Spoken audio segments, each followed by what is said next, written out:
Hello everyone, we are coming back for another episode of Taterchimp Triumphs over Earth Defense Force Insect Armageddon. This time we are starting on Chapter 2-4, which is called Hectored, an omen of things to come, surely.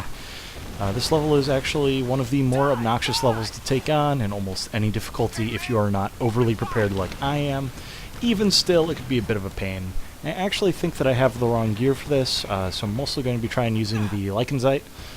But you are definitely better off bringing something like this skillet. Anything that has a lot of single target homing damage is your best friend in this level. You'll see why shortly, but we'll get to that. We will get to that.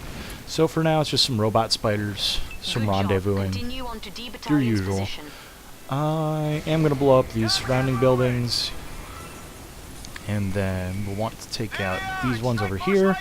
That civilian. I don't know what he was doing, but I'm pretty sure he's going to go and rob someone, so we stopped him in his tracks. We're heroes.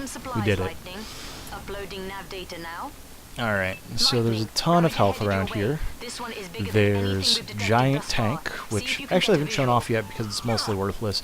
It is going to drive over this missile turret, though, so I am going to move it a little bit. Alright, and here we get introduced to one of the more annoying enemies in the game, the Super Hector.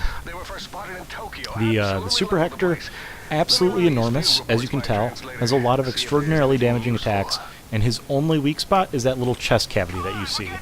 So we're going to try and use this. It's a new kind of turret, I believe, to us, to basically bust open that cavity. So, fun fact, if you don't move that tank out of the way, here it's just going to be running you over and causing you problems. So, alright, so we're just pumping shots. Basically, you hold down the trigger to lock on. Oh, didn't lock on that time. Hold the trigger to lock on, let it go, and it works just like your regular missile launchers from that point. So basically, we're going to be camping here until something blows it up. This guy also has an insanely large amount of health, so we're going to have to deal with getting through that, but it shouldn't be that bad considering our current loadout. Excuse me. So he's actually being rather cooperative. Okay, and now he's going to try and blow us up, which as you can see, that did about 600 damage, so pretty decent. He will be able to stomp us out, so this is the part where we run away from our position. Looks like both of our teammates are going to be low on health in a second, so we're going to want to heal them up, assuming they don't die. There we go. Those boxes should, for the most part, act as a full heal, so you don't have to worry about picking up multiple health packs if you get that. Now, it's just going to be a matter of either relying on my teammates or actually landing shots in his chest cavity. And as you can tell, right over here, we have another large enemy character, so we have to deal with that as well. And I'm not sure how many of these are actually going in. I'm going to try and get some better positioning. Against an enemy this large, you wouldn't think you'd really have to worry about positioning yourself, but you actually have to deal damage to that central area. You can't just lay into him wherever. Alright, that beam... Okay, and now we're getting giant wasps, metal spiders, in addition to the Hector and the bomb spider. So this is just a giant party. And again, teammates are getting a little low, so I'm going to boost back over here and pick them up a bit. So there we go. Now they should be good. Basically, we are just doing that so that they can tank the giant Hector while we try and get a good position on it.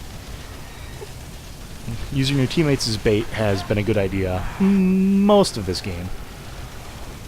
The only problem is that they're idiots, and so they will stand literally right in front of him while he charges up his super attack. It's pretty damaging, but looks like they're able to make it out alive, so we've got that. Keep it up, Lightning. It looks like you're weakening it. And they're giving us the voice saying that we're doing damage to it, so we're probably getting a little bit closer. One of our teammates is down. Pick him up. That'll give him full health, so... I was going to say I'm not going to worry about the other guy, but I am. Just because you want to have somebody besides you to be able to take damage here. So, there's that. He basically just fires a lot of beams. As the jet class, they're pretty easy to dodge, actually. So you can just kind of jump or run over. Again, you have the fastest move speed out of any of the classes, I believe, so you're well off doing that. Otherwise, you might just catch a little bit of the flak or have to position yourself behind some cover. I don't remember exactly how that fight goes if you're not playing as the Jet. If you're playing as Benny and the Jets. That's a reference to something. I went there. So, now I think that we just have to wipe out the remaining Ravagers, which should just be a few spider bots. And fortunately, we have the tools of mass destruction in order to let us do this. Looks like there's still a vehicle available in 2 different spots. I forget what the second one is. I think it's probably just another tank or a mech. Could be extraordinarily useful. Basically, the vehicle acts as another health bar in this level anytime that you get one. Well, it's There we about go. time we took the upper All hand. right. Nice work, Lightning. That takes care of this level for now. So I'm just going to head over to the usual smoke point, and I'll see you guys later for the conclusion of Chapter 2.